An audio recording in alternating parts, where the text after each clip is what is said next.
여러분 안녕하십니까? 6월 7일 월요일 송범선의 오전장 분석, 오늘도 힘차게 문을 열었습니다. 지난 거래일 뉴욕 증시는 좋았습니다. 지난 거래일에 뉴욕 시장이 주목했던 것은 바로 5월의 일자리 지수였습니다. 시장의 예상치는 하회를 하긴 했지만 일자리 지수 자체는 좋았습니다.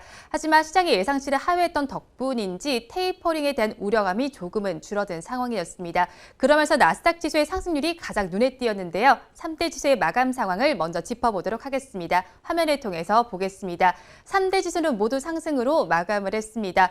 다우지수는 0.52%의 상승률을 기록해주면서 34,756선의 거래를 마쳤습니다. 대형주 위주의 S&P 500 지수는 0.88% 올라주면서 4,229선의 종가를 형성해줬고요. 앞서서 말씀을 드렸듯이 기술주 중심의 나스닥 지수는 가장 좋았습니다. 1.47% 급등해주면서 13,814선의 종가를 형성을 해줬습니다. 그러면서 우리 시장 역시도 이 영향을 받고 상승 출발한 이후에 지금은 변동성이 계속 나타나고 있습니다. 우리 코스피 지수는 지금 3,260선까지 터치한 이후에 지금 많이 빠지는 모습이 나타나고 있습니다. 그리고 코로나19 확진자 수도 살펴보시면 지금은 400명대로 집계가 되기는 했습니다. 휴일이 지나고 나서 485명으로 집계가 되고는 있는데요. 백신 접종자 수도 나타나고는 있지만 지금 많이 늘어나고는 있지만 방역수칙을 지키시면서 하루를 보내시면 좋을 것 같습니다. 우리 지수의 상황 어떤지 살펴보도록 하겠습니다. 양대 시장 지금 엇갈리는 모습이 나타나고 있습니다. 장 초반보다는 지금 양 지수가 모두 많이 빠지고 있는 상황인데요. 코스피 시장은 그래도 빨간불을 지켜내고 있습니다. 0.06% 강세를 보여주면서 3,241선을 지나주고 있고요. 우리 코스닥 시장은 0.33%가 빠집니다. 984선에서 거래가 진행이 되고 있습니다. 이어서 선물지수를 보시면 0.01%의 약세를 보이면서 430선을 겨우 유지를 하고 있는 모습입니다. 이어서 양대 시장에서 등락하는 종목수를 체크를 해보도록 하겠습니다. 먼저 코스피 시장을 살펴보시면 308종목이 오르고 있고 558종목이 내리고 있습니다. 이어서 코스닥 시장을 보시면 384종목이 상승하고 있지만 945종목은 하락하고 있습니다. 수급 상황은 그래프를 통해서 보도록 하겠습니다. 화면을 통해서 수급 상황 살펴보시면 우리 코스피 시장에서는 기관과 개인이 쌍끌이 매수를 해주고 있습니다. 기관은 282억 원 매수 우위를 보여주고 있고 개인 투자자는 1,441억 원 순매수에 나서고 있습니다. 하지만 외국인 투자자는 덜어내고 있습니다. 1,758억 원 차익 실현에 나서주고 있습니다. 이어서 코스닥 시장의 분위기 보도록 하겠습니다. 우리 코스닥 시장에서는 반대되는 상황이 연출이 되고 있습니다. 지금 외국인과 기관 덜어내고 있고요. 개인 투자자는 그 물량을 받아내고 있습니다. 외국인 투자자는 809억 원을 덜어내고 있고 기관 투자자는 22억 원 매도 우위를 보여주고 있습니다. 개인 투자자만 홀로 그 물량을 사들이고 있습니다. 904억 원 매수 우위를 보여주고 있습니다. 이어서 시가총액 상위 종목들의 분위기, 코스피 시장을 먼저 보도록 하겠습니다. 1위부터 10위 종목의 분위기를 한번 살펴보시면 빨간불을 켜낸 종목이 그래도 더 많습니다. 삼성전자와 삼성 SDI를 제외한 모든 종목에서는 빨간불이 들어와 있습니다. 지금 카카오와 현대차에서는 1%가 넘는 상승률이 관찰이 되고 있고요. 기아는 더 좋습니다. 2.25%의 강세를 보여주면서 지금 시간에 거래가 되고 있습니다. 그리고 삼성바이오로직스는 길리어드 사이언스와 지금 위탁 생산 계약 체결 공시가 나와 있습니다. 3,005억 원 규모인데요. 주가는 강보합권에서 거래가 되면서 84만 2천 원에 거래가 진행이 되고 있습니다. 그리고 요즘 시장에서 주목해볼 만한 종목들은 바로 자동차주들입니다. 오늘도 현대차와 기아가 잘 가고 있는데요. 현대차와 기아의 경우에는 미국에서의 판매량이 계속 좋다라는 소식이 전해지면서 이 호재성 이슈가 오늘도 시장에 반영이 되고 있습니다.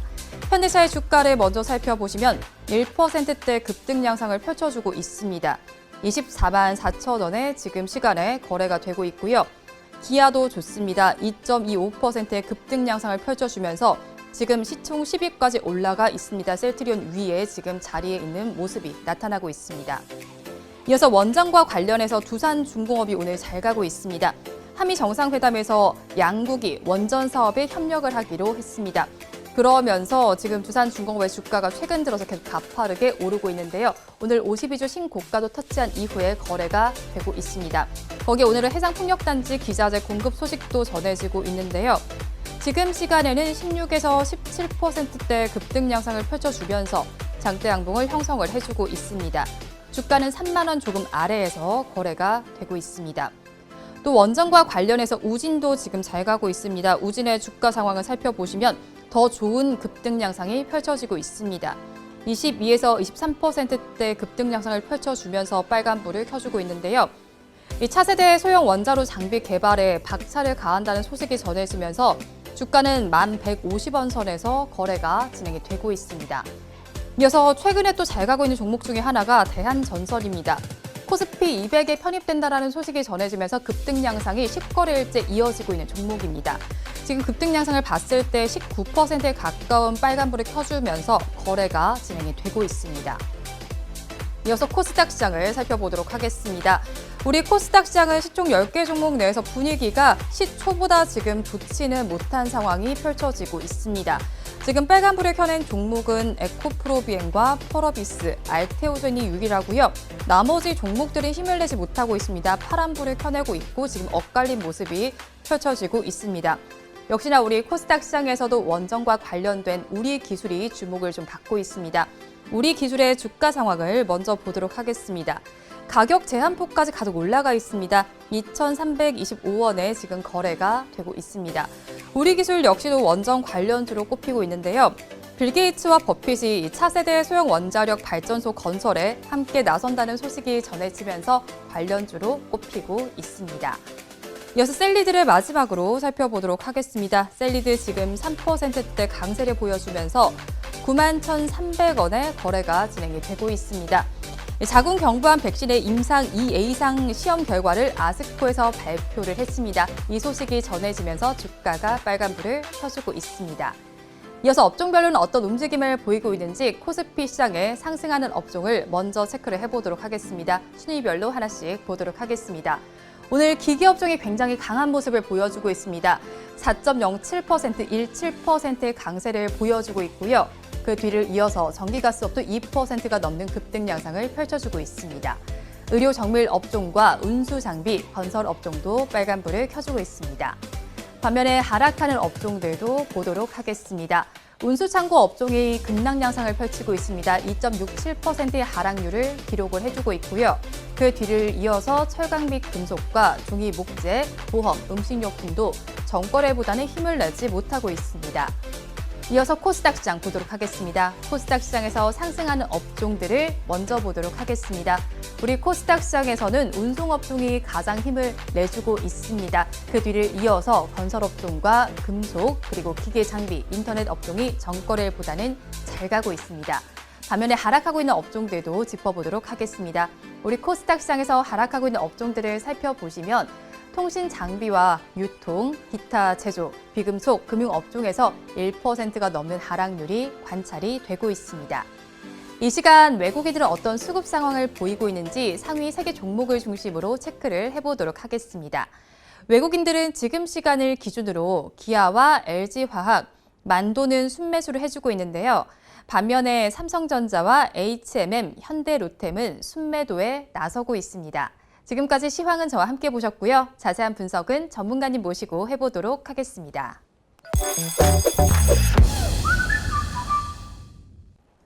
본 방송은 라이브 스트리밍을 통해서 진행되고 있습니다. 매주 월요일부터 금요일 오전 10시부터 함께 하실 수 있는데요. 유튜브에서 바른경제TV라고 검색하시면 시청하실 수 있습니다. 송범선의 오전장 분석 본격적으로 출발해 보도록 하겠습니다. 오늘도 저희 방송 보시면서 궁금하신 종목들은 댓글로 남겨주시고요. 댓글을 주실 때는 매수가와 비중까지 남겨주시면 저희가 조금 더 꼼꼼하게 분석해 드리도록 하겠습니다.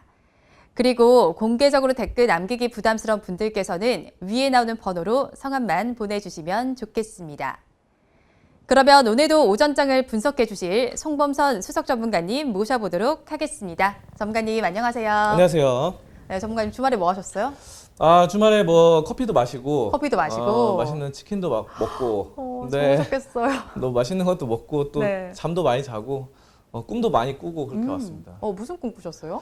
꿈은 저는 진짜 꿈을 좀 많이 꾸는 편인 것 많이 같아요. 꾸세요? 그래서 뭔가 사람들이 많이 나와요. 제 꿈은 아. 뭔가 사람들이 많이 나오고 네. 아니 사람들이 50명 이상 나와요. 진짜 많이 근데 나오네요. 야, 그 꿈 용량 데이터 처리가 가능한지 네. 이게 다 사람마다 개성이 막 있어가지고 그 개성 있는 그게 이제 컴퓨터 그래픽이나 이런 게 가능한지 진짜 신기합니다. 저 스스로도. 네. 진짜 신기하네요. 저도 꿈 네. 굉장히 많이 꾸는 편인데 그래요? 전문가님도 만만치 않으신 것 같아요. 네.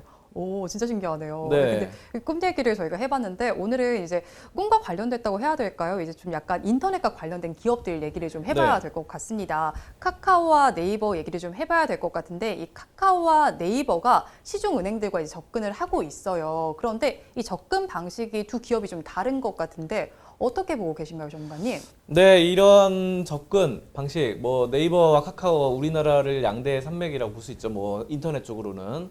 근데 이제 이 두 업체가 금융권으로 많이 발을 뻗고 있는데 두 업체 뭐 결론적으로 말씀드리면은 카카오는 독립적으로 독립을 꿈꾸고 있고 네이버는 상생을 하는 정책입니다. 약간 그런 모습으로 나타나고 일단은 금융권, 은행에서 이제 러브콜을 가장 많이 보내는 거는 네이버입니다. 네이버. 네. 그래서 카카오는 약간은 좀 배척당하고 있어요. 그러니까 금융권에서 약간 경계 심리가 있고 아무튼 네이버와 이제 금융권 은행들이 많은 손을 잡으려고 그렇게 하고 있습니다. 그럼 이렇게 은행들이 네이버와 손을 잡으려는 이유가 뭘까요?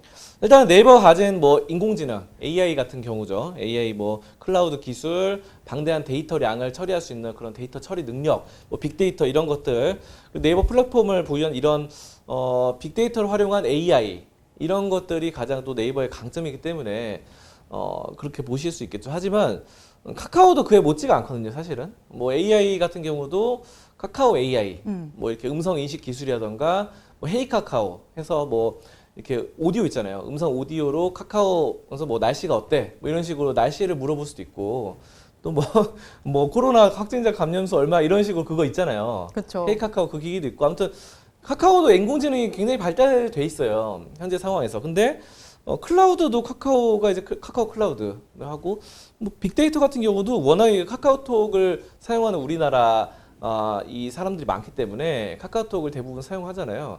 그래가지고 이것을 통해서 빅데이터를 많이 확보를 해 놓은 상황입니다, 이미. 그렇죠? 네이버는 이제 검색을 통해서 이제 빅데이터를 많이 활용을 하잖아요. 근데 이제 검색량으로 뭐 1순위, 2순위 이렇게 본다면 카카오 같은 경우는 그 사람들의 성향, 뭐 성격이라던가 다 데이터 있잖아요. 그렇죠. 데이터가 있고 뭐 사람들의 연령대라던가 이런 것들이 다 있기 때문에 제가 봤을 때는 카카오도 괜찮은 것 같아요. 그래서 그런데 이제 또 시가총액도 보면 네이버가 이제 58조고 카카오 55조로 시가총액도 덩치도 비슷한데 지금 뭐 AI 기술이나 여러 가지 빅데이터 활용 능력 다 비슷한데 다 못지 않은데 그런데 이제 네이버로 은행들이 많이 협력을 하는 그런 상황입니다. 그럼 이렇게 이제 은행들은 사실 들어보니까 플랫폼은 카카오보다 비슷한 것 같거든요. 근데 플랫폼이 비슷한 카카오보다 왜 네이버와 더 함께 하려고 하는 걸까요? 가장 저는 핵심적인 게 바로 카카오와 네이버의 그 입장 차이가 조금 달라요. 아까 전에 카카오는 독립을 꿈꾸고 네이버는 상생을 한다 이렇게 말씀드렸는데 일단 카카오는 카카오뱅크가 있어요. 야, 오늘도 뉴스 나왔는데 카카오뱅크 그 가입자 수가 뭐 400만 명이 넘었나? 뭐 이런 뉴스가 나오더라고요. 굉장히 많은 사람들이 카카오뱅크로 몰려들고 있습니다. 그래서 기존 은행에서 탈피해서 이제 인터넷 은행인데 네이버 같은 경우는 네이버 은행이 없어요. 네이버 은행이 없어. 이게 가장 큰 것 같아요. 그래가지고 카카오뱅크의 그 사용자 수가 뭐 막 몇백만 명을 넘어서면서 이제 그런 모습들이 이제 기존 은행들이 봤을 때는 적으로 간주할 수 있겠죠. 이제 우리의 파일을 뺏어가는 거니까. 근데 우리나라 사람은 이 5천만 명으로 한정돼 있잖아요. 그리고 최근에 뭐 인구 성장률도 굉장히 뭐 추세가 감소하는 추세고 또 작년 같은 경우는 코로나 때문인지 뭐 결혼도 많이 없었고 또 출산율도 많이 적어가지고 사망자 수가 출산자 수보다 새로 태어난 사람보다 사망자 수가 더 많았다고 합니다. 뭐 그런 상황에서 인구가 줄어드는 이제 그런 상황이 나타날 가능성도 높은데 자 그런데 정해진 파이 싸움이잖아요. 이제 인구가 점점 커지는 게 아닌 상황이라면 우리가 뭐 인도라든가 중국처럼 개발도상국으로 폭발적인 이런 상황도 아니고 자 그렇다면은 제가 봤을 때는 기존의 은행 그 5천만 명이 기존의 은행을 쓰다가 이제 신규 더 이제 나이가 이제 점점 10대에서 20대 올라서고 이런 사람들이 학생에서 이제 성인이 되는 사람들, 그런 사람들이 접근성이 더 유용한 게 카카오뱅크란 말이에요. 그러니까 더 친근하고 뭐 캐릭터성이나 이런 것들이, 그러다 보니까 기존의 딱딱한 은행들이 카카오를 좀 적으로 인식하는 게 아닌가. 그래서 카카오를 배척하고, 네이버는 반면에 이제 플랫폼은 다 갖춰져 있는데 인프라 이런 것들, 빅데이터라던가 아니면 인공지능이 다 갖춰져 있는데 네이버 뱅크를 안 만들었기 때문에 이쪽으로 네트워크를 형성해서 그게 가장 크다고 봅니다. 그래서 지금 뭐 카카오 같은 전공법으로 카카오뱅크, 또 카카오페이 증권, 네. 카카오 증권도 있잖아요. 맞아요. 뭐 그리고 카카오페이가 이렇게 세 가지가 있어서 또 손해보험사까지 만든다고 합니다. 카카오 보험까지 만들어가지고 네. 야, 이거는 그냥 카카오 그냥 종합금융회사다. 종합금융. 왜냐면 은행, 증권, 보험 다 하니까 지금 이렇게 보여요. 근데 네이버는 네이버 페이는 있어요. 네이버 그렇죠. 페이는 있잖아요. 네, 페이는 있죠. 네. 네이버 페이는 있는데 네이버 은행과 네이버 보험과 네이버 증권 이 세 가지가 없잖아요. 은행, 증권이 없기 때문에 제가 봤을 때 네이버는 근데 이 정책을 계속 갈 것 같아요. 왜냐면 네이버는 약간 요즘 그 이해진 의장의 좀 약간 그 마인드를 보니까 이게 다른 회사랑 협력을 많이 하려고 하더라고요. 그렇죠. 그래서 뭐 최근에 뭐 이마트랑도 유통 쪽으로 협력을 하고 또 다른 회사랑도 뭐 협력을 하고 이렇게 해가지고 본인의 이 자회사를 이렇게 막 덩치를 키우는 것보다는 약간의 더 신뢰를 추구하는 그런 게 네이버의 정책으로 보여집니다. 그래서 네이버는 덩치를 부풀리기보다는 친구를 많이 만드는 정책, 친구랑 함께 성장하는 걸 선택했고, 카카오는 이제 독립적으로 이제 은행, 증권, 보험을 신설시켜가지고 덩치를 키워가지고 이렇게 커졌어요, 덩치가. 그래서 근데 중요한 건 이제 카카오가 정책을 잘못됐다는 게 아니라 덩치를 키워서 이걸 안정화시키면 카카오가 더 성장할 수도 있는 거죠, 네이버보다.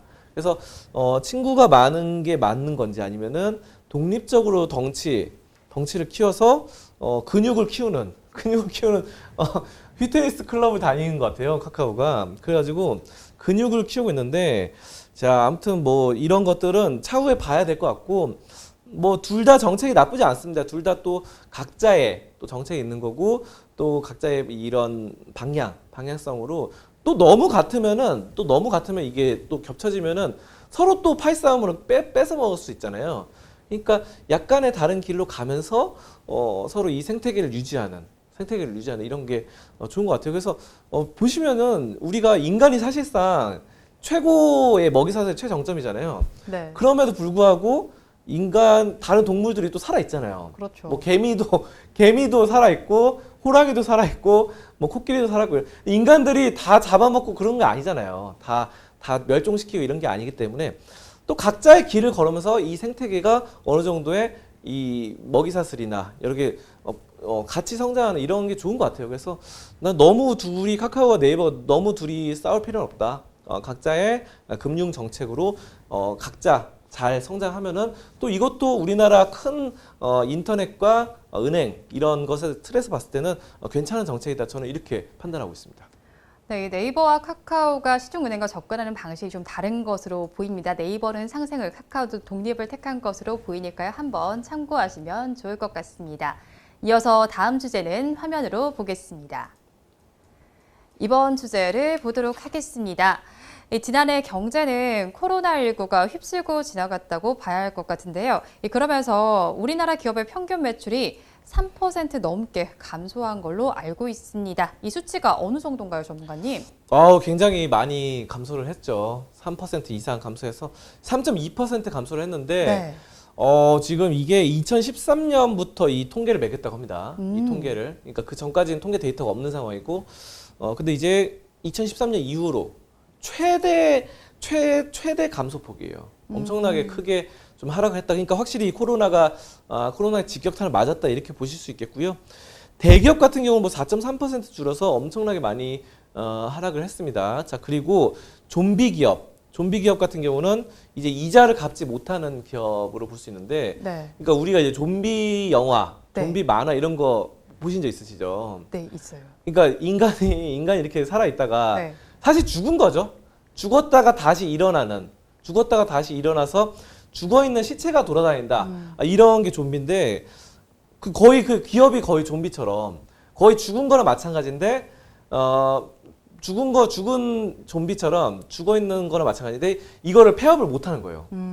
좀비가 죽었지만 잠을 못 자는 것처럼 계속 돌아다니면서 인간을 해치잖아요. 이 왜 그러면은 물론 얘는 해치지는 않아요. 해치지는 않는데 이 좀비 기업은 이제 거의 죽었다고 봐야 되는데 폐업을 못 하는 이유가 폐업을 하면은 요즘 자영업자들 고민이 폐업을 하고 싶어도 못 하는 사람이 있다고 합니다. 왜냐하면은 예를 들어서 자기 자본이 내 돈은 만약에 1억이에요. 네. 1억인데 내가 대출을 해가지고 만약에 5억을 한 땡겨왔어요. 5억을 해서 6억으로 딱 시작했는데 이게 거의 말아먹었어요. 말아먹어가지고 지금 코로나 때문에 다 이제 폐업 신고를 해야 되는데 중요한 거는 내 돈 1억, 빌린 돈 5억이잖아요. 그래서 6억인데 손실이 이걸 팔아도 이걸 폐업 신고하고 팔아도 보통 매각을 많이 하잖아요. 매각을 하고 팔아도 어떻게 됩니까? 막 3억밖에 못 건져요. 그러면 내 돈은 1억이었는데 은행 돈 만약에 대출한 거 5억이잖아요. 그러면 이거 다 팔아도 3억이니까 갚아줘도 3억 받으면은 3억만 갚고 2억은 또 갚아야 되잖아요. 그렇죠. 또 갚아야 되는데 그 2억을 또 언제 또 어디서 벌어가지고 또 갚아야 되는지 막막하고 또 그런 게 있지 않겠습니까? 그래서 뭐 또 일을 해가지고 또 취직을 해서 2억을 언제 또 어느 세월을 법니까? 그래가지고 야 이거 폐업하고 싶어도 폐업을 할 수가 없다. 폐업하면은 내 인생이 망하는 거다. 이런 식으로 해서 이런 게 좀비 기업인 것 같아요. 네. 이런 게 자영업자도 그렇고 중소기업들도 많은 이런 좀비 기업들이 많습니다. 그래서 네. 이게 상당히 심각합니다. 그래서 지금 자영업자들이 그런 상황이고 그래서 지금 또 대기업도 많이 안 좋고 반도체가 작년에는 좀 좋았거든요. 반도체를 빼면은 아까 원래 3.2%라고 했는데 네. 반도체를 빼면은 마이너스 평균 매출이 마이너스 3.8%라고 합니다. 더 떨어져요. 그래서 마이너스 3.2%도 2013년 이후로 최저치인데 네. 가장 낮은 수치인데 더 떨어진다고 해서 상당히 좀 심각한 그런 경제 상황이다 이렇게 볼 수가 있겠습니다. 그럼 먼저 이 업종별로는 어땠는지 짚어주세요, 전문가님. 그렇죠. 이 업종별로 네. 보면요. 일단은 뭐 반도체 같은 경우는 좀 괜찮았는데 제조업 매출 증가율이 마이너스 3.6%로 감소를 했습니다. 자, 그리고 석유 이런 것도 유가 하락에 따라서 석유가 좀 많이 안 좋다 이렇게 보실 수 있겠고요. 화학 물질 뭐 조선 뭐 이쪽도 많이 좀 떨어졌다고 합니다.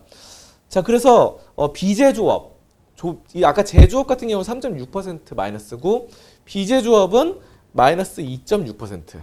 뭐 비제조업 그러면은 여러분들이 아시다시피 뭐 바이오 같은 거 이런 거 있잖아요. 바이오나 아니면 인터넷 기업 이런 기업들이 같은 경우는 상대적으로 좀 괜찮았다고 합니다. 마이너스긴 하지만. 그래서 뭐 인터넷 네이버나 카카오 같은 경우는 작년에 또 엄청나게 좋았었죠, 사실. 그쵸. 최대 수혜주라고 볼 수 있죠. 왜냐면은 사람들이 밖에 안 나가고 집에서 인터넷하고 이렇게 카카오톡으로 연결하고 이렇게 하니까 그렇고 이런 부분들에 대해서 비제조업이 상대적으로는 더 양호했다 이렇게 보실 수 있겠습니다. 특히나 제가 듣기로는 대기업의 역성장이 두드러졌다고 들었는데요. 그렇죠. 대기업 같은 경우는 마이너스 4.3%를 기록해서 아까 전에 평균적으로 마이너스 3.2%인데 대기업이 더 안 좋았어요. 마이너스. 근데 우리가 이제 생각을 해보면요. 그 작년 3월 이후로 이 시장을 보면요. 대기업 위주 장세였어요. 최고로 가장 또 많이 올랐던 게 삼성전자라든가 그렇죠. 뭐 네이버, 카카오 뭐 이런 다 대기업이잖아요. 그리고 삼성 SDI도 많이 올랐고 LG화학 이런 것도 많이 올랐잖아요. 사실 지금 최근에는 지금 6월 뭐 3월, 2월 이후로는 좀 떨어졌지만 사실 작년 3월과 비교를 해본다고 한다면은 1년 동안 뭐 거의 뭐 2배, 3배씩은 대부분 다 올랐기 때문에 대기업 위주의 시장이 펼쳐졌어요. 하지만 정작 매출 상황을 보면 대기업이 가라앉고 있는 이런 모습이었거든요. 자, 그리고 상대적으로 좀 이상한 게 좀 의외인 게 네. 중소기업은 매출이 플러스 0.8% 늘었다고 합니다. 의외죠. 네. 근데 중소기업들이 최근에 이제 4월, 5월, 6월 이때는 중소기업이 괜찮았는데 작년에는 중소기업이 그렇게까지 많이 오르지는 못했거든요. 대기업 위주의 장세였고 어디까지나 반도체 뭐 아니면은 아까 인터넷 이런 종류의 또 이런 대기업 위주의 장세였지 중소기업들은 오히려 매출이 좋았음에도 불구하고 약간 그만큼 수혜를 못 봤어요. 그래서 대기업 위주의 그런 모습들이 나타났던 게 대기업이 마이너스 됐음에도 불구하고 대기업은 크게 주가 올랐다. 이런 뭔가 갭차가 벌어져서 저는 중소기업이 현재로서는 더 밸류에이션 상이나 아니면 이런 갭차를 만회할 수 있는 중소기업이 더 매력적인 구간이다. 이렇게 판단을 하고 있습니다. 그 중에서는 또 지난해 번 돈으로 이자도 갚지 못한 기업도 있었다고요? 그렇죠. 이자를 못 갚은 게 이제 이자 보상 비율을 보실 수 있는데요. 네. 이자 보상 비율을 100% 미만인 기업이 보통 이자를 못 갚는 그런 회사들입니다. 그러니까 아까 말씀드렸던 좀비 기업, 좀비 기업으로 볼 수 있는데 이게 8년 만에 또 최대치를 기록을 했습니다. 어쨌든 뭐 아까 2013년 이후로 자 그래서 좀비들이 많이 생겼어요. 그래서 어느 정도면요, 이런 34.5%, 34.5%면 우리나라 기업의 3분의 1이죠. 3분의 1. 네. 세 개 중에 한 기업이 바로 이자를 못 갚아서 지금 좀비가 된 그런 기업들입니다. 자, 그래서 이게 엄청납니다. 세 개 중에 하나가 그러니까 거의 뭐 죽고 싶어도 죽지 못해서 폐업 신고를 못하는 이런 상황인 거죠. 굉장히 안타깝습니다. 그 막 좀비 영화 같은 데 보면요, 좀비들이 이제 친구가 또 좀비 되면요, 막 이런 말을 해요. 이렇게 걸어가면서 이렇게 하면서 죽여줘 막 이래요. 막 왜냐면 이 사람 죽고 싶은 거예요. 근데 자기 스스로 못 죽으니까 친구 동료한테 죽여줘 이러면서 네. 막 그런 되게 안타까운 사실이죠. 약간 지금 좀비 기업이 이런 진짜 폐업하고 싶은데 폐업을 못 해요. 그쵸. 내 인생이 망할까 봐. 그래서 어떻게든 좀 살려서 심폐소생을 하려고 그러는데 야, 이거 상당히 심각합니다. 그래서 이런 또 특히 자영업자들도 많이 그러고 네. 자영업자들이나 아니면은 그러니까 이자를 너무 많이 진 회사들이 그런 것 같아요. 그래서 이게 뭐냐면은 진짜 1년 안에 한 해 동안 번 돈으로 이자를 못 갚는 거예요. 그러니까 우리 생각을 해보세요. 이게 왜 지금 잘 생각해 보면요, 원금을 갚는 게 아니라 이자를 못 갚는 거죠. 그러니까 네. 예를 들어서 제가 한번 말씀드리겠습니다. 제가 만약에 1억을 빌렸어요. 1억을 빌렸는데 이자가 만약에 2%다. 굉장히 저금리를 빌렸어요. 2%를 빌리면은 이자가 1년에 200만 원 갚으면 되거든요. 200만 원. 그러면 1억을 빌려서 200만 원 갚으면 되는데 1년에 200만 원이니까 한 달에 뭐 한 얼마입니까? 한 뭐 15만 원, 17만 원, 17만 원, 18만 원만 갚으면 되거든요. 그렇죠? 근데 17만 원, 18만 원도 못 버는 거예요. 아니 내가 1억을 빌려서 사업을 했는데 17만 원, 18만 원도 못 버는 겁니다. 물론 그렇게 이렇게 치면은 좀 약간 안 하다 할 수 있는데 10억을 빌려서 10억을 빌리면은 한 달에 170만 원, 180만 원의 이자를 갚아야 돼요. 네. 근데 170만 원, 180만 원을 한 달에 못 버는 겁니다. 10억이나 빌려왔는데 10억이나 빌려서 10억은 큰 돈이잖아요. 그래도 그쵸. 그 돈으로 사업을 했는데 한 달에 내가 뭐 치킨집을 하든 뭐 피자집을 하든 뭐 호프집을 하든 170만 원도 못 받는다는 게 말이 됩니까 이게? 좀 이상하죠. 네. 그러니까 이게 물론 이자에 따라서 이자가 뭐 고금리를 받으면 3% 4%도 있고 네, 그쵸, 뭐 그쵸. 하지만 어쨌든 이런 거를 봤을 때 최근에 정부에서도 저금리로 막 대출 많이 해주고 그러거든요. 자, 그런데 이자도 못 갚는 기업이, 그러니까 아까 뭐 한 달에 170, 180만 원도 10억 빌려와서 170만 원도 못 갚는 기업이 3개 기업 중에서 1개다.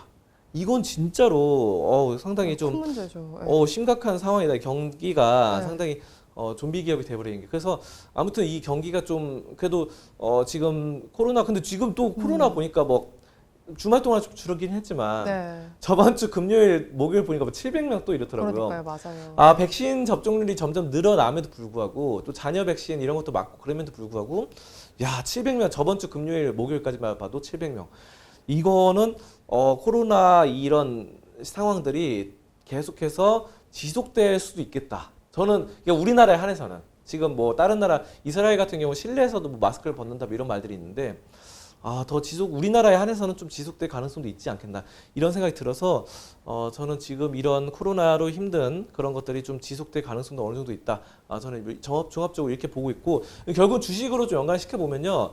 지금 지수가 사실은 좀 많이 오른 거거든요. 저는 네, 그렇게 보고 맞아요. 있거든요. 네. 지수가 지금 뭐 보니까 오늘 3,247이에요. 막 네. 이렇게 갔는데 아까 3,260포인트까지 갔는데 네, 맞아요.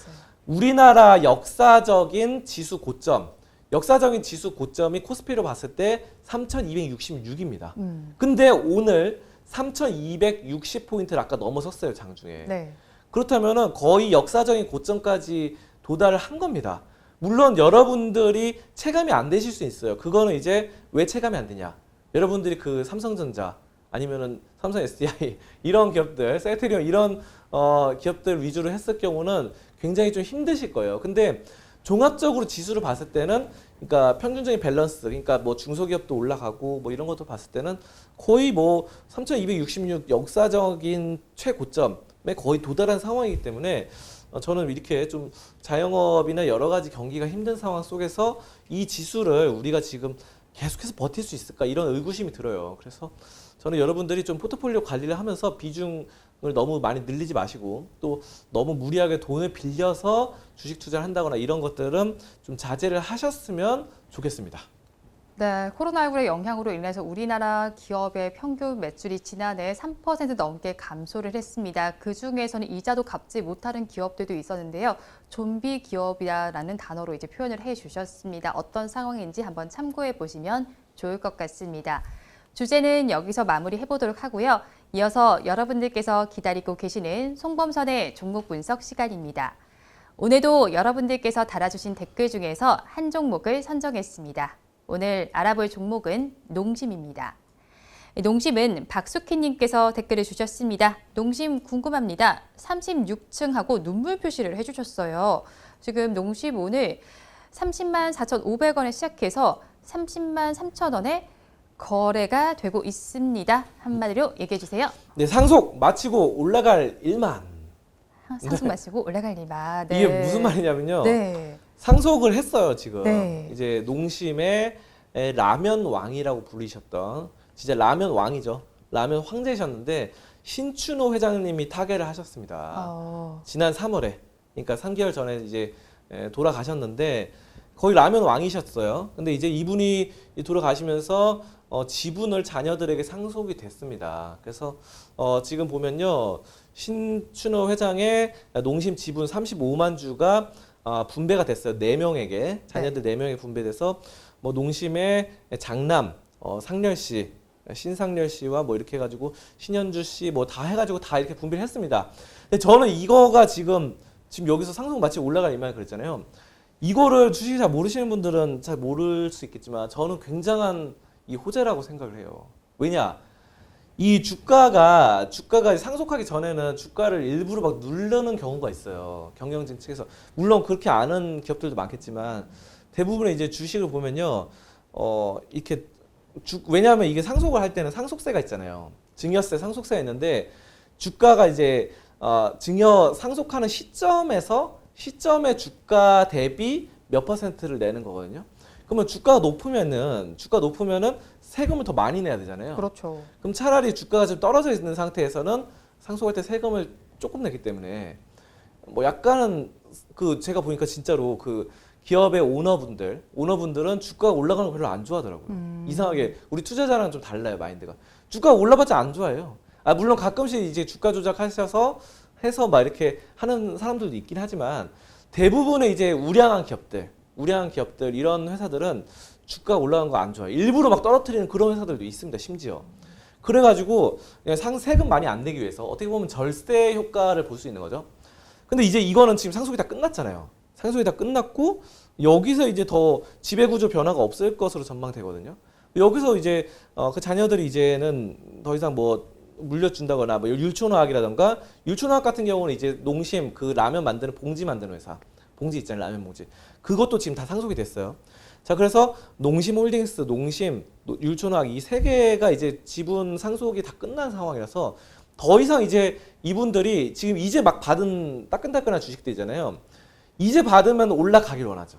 이제 왜냐하면 이제 받았기 때문에 이제 다시 상속을 하려면은 몇십 년이 지나야 이제 사망 시점에 왔을 때 그때 상속을 하기 때문에 이제 막 받았기 때문에 몇십 년 동안은 이게 좀 올라가는 게 좋습니다. 대주주들 입장에서.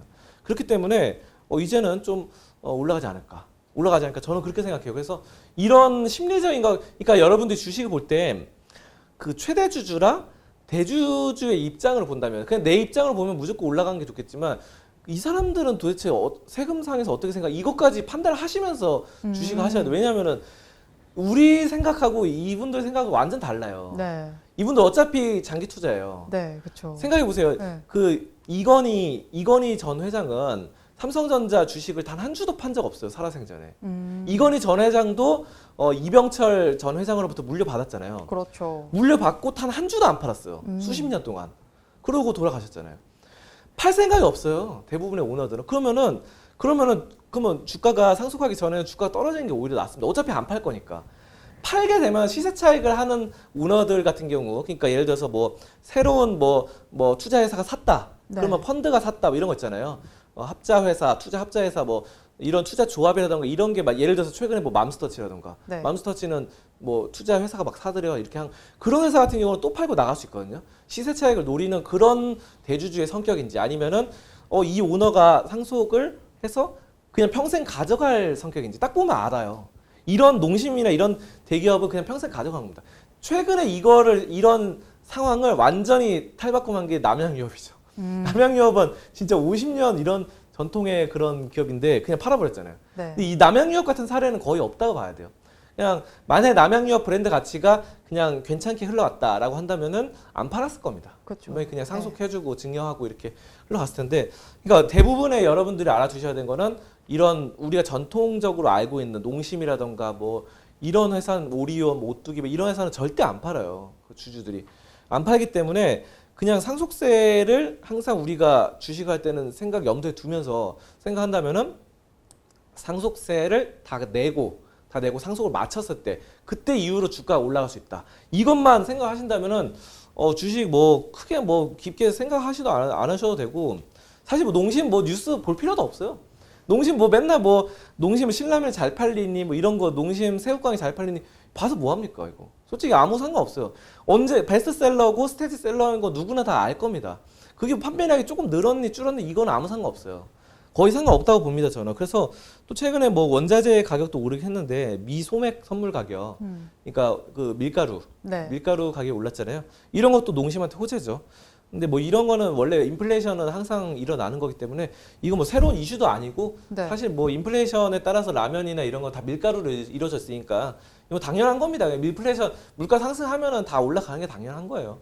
그러니까 이거는 뭐 당연한 거고, 여기도 보시면 화면 보시면 이렇게 올라가잖아요. 밀가루. 그렇죠. 밀가루 미소맥인데 이게 밀가루 올라간다 이렇게 보시면 되겠습니다. 그래서 농심은 그렇게 막 크게 걱정하면서 가져갈 그런 회사는 아니고 상속이 끝났기 때문에 세금적인 면에서 굉장히 또 매력도가 있는 투자처다 이렇게 보시면 되겠습니다. 자, 농심의 차트 한번 보도록 하겠습니다. 네. 농심 차트를 한번 보시면요. 지금 이게 좀 빠졌어요. 네, 빠져가지고 최근에 다른 라면 기업에 비해서는 좀 올랐어요. 다른 라면 기업에 비해서는 좀 상승세가 있습니다. 오뚜기 같은 경우 이렇게 떨어졌어요. 오뚜기는. 그래서 저는 사실 오뚜기가 지금은 더 약간 밸류에이션 상으로 매력도가 있다고 보는데, 네. 그래도 농심이 라면 업계 1위이기 때문에 농심도 같이 가져가시는 게 좋을 것 같습니다. 근데 지금 매수가가 지금 36층이라고 한 거 봐서는 36만 원대 사신 것 같아요. 36층입니까? 네. 그래요? 네. 뭐 그냥 가져가시면 되죠, 이거. 쭉 가져가시면 될까요? 네. 근데 이건 뭐, 근데 농심 같은 기업은 네. 손절하고 이런 기업이 아니에요. 그러니까 저는 이렇게 봐요. 손절할 만한 기업은 따로 있고, 손절하지 말아야 될 기업이 있어요. 네. 손절을 저는 무조건 반대하는 건 아닌데, 이 기업은 그냥 5년, 10년 이렇게 보고 가져가야 돼요. 진짜 장기적으로. 네, 원래 그런 기업이에요, 처음부터. 네. 만약에 이거를 단타로 들어왔다 그러면 그건 처음 접근부터 틀린 거죠. 단타칠 종목은 최근에 핫한 뭐 그런 종목도 있잖아요. 뭐 카카오라던가 아니면 H&M, 막 두산중공업 막 이런 거 있잖아요. 최근에 막 두산중공업 엄청 오르더만요. 그런 거는 이제 단타치기 좋죠. 그런 거는 또 손절선 확실하게 정해서 마이너스 5%, 마이너스 10% 그렇게 하는 게 맞는 거고, 이거는 단타치고 그런 종목은 아니고, 여기서 보시면요, 40층부터 떨어졌죠.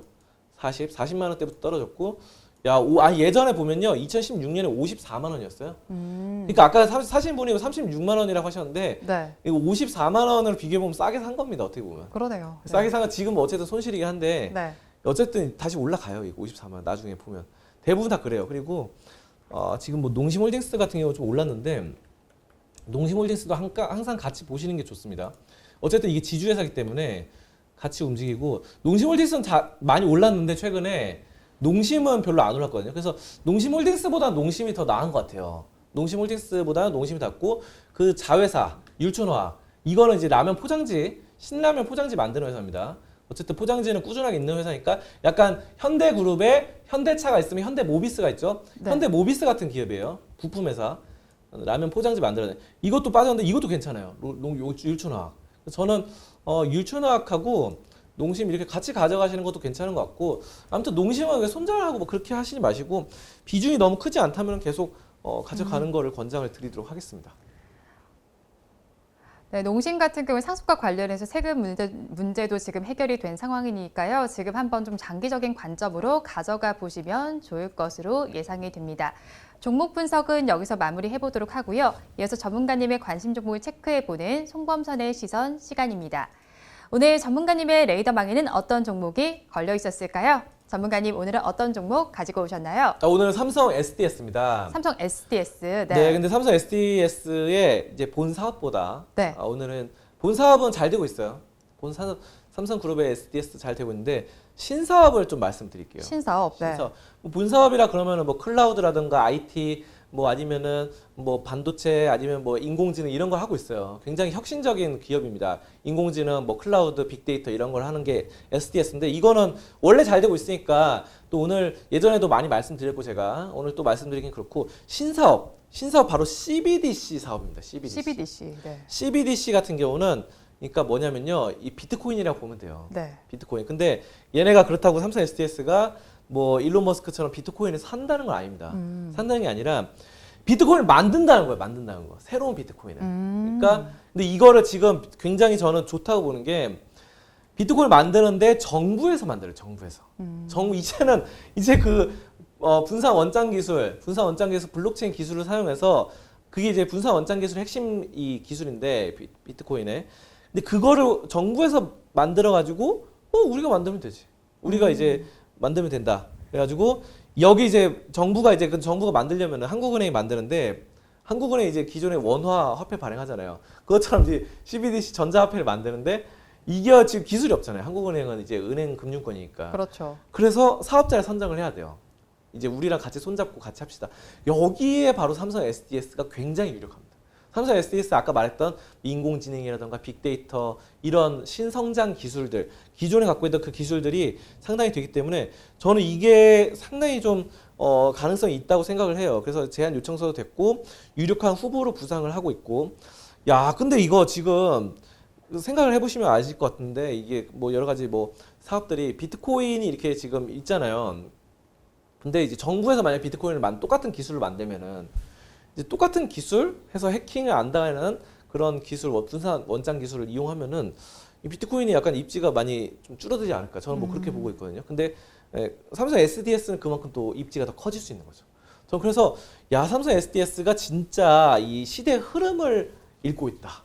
시대 흐름을 진짜 읽어 나가고 있다라는 것이 굉장히 또 저는 그런 큰 호재가 아닌가 이렇게 생각이 되고 있습니다.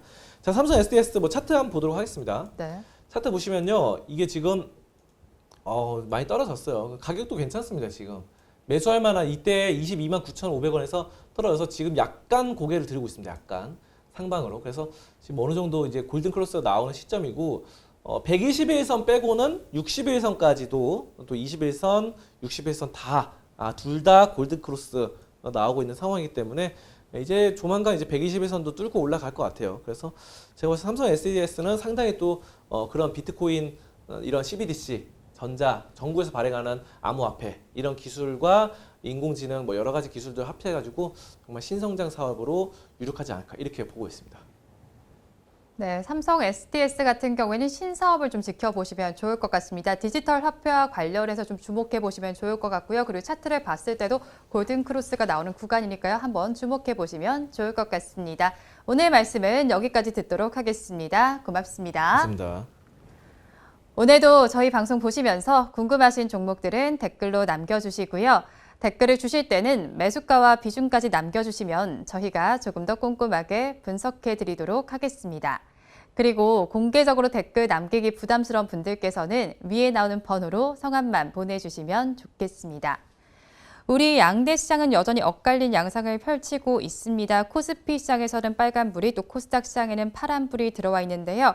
그리고 오전 10시 30분에 개장한 상해 종합 지수는 강보합권에서 출발한 이후에 지금도 소폭의 강세를 보여주고 있습니다. 오후에는 우리 양대 시장에도 모두 빨간불이 들어오길 바라면서 방송 마무리해 보도록 하겠습니다.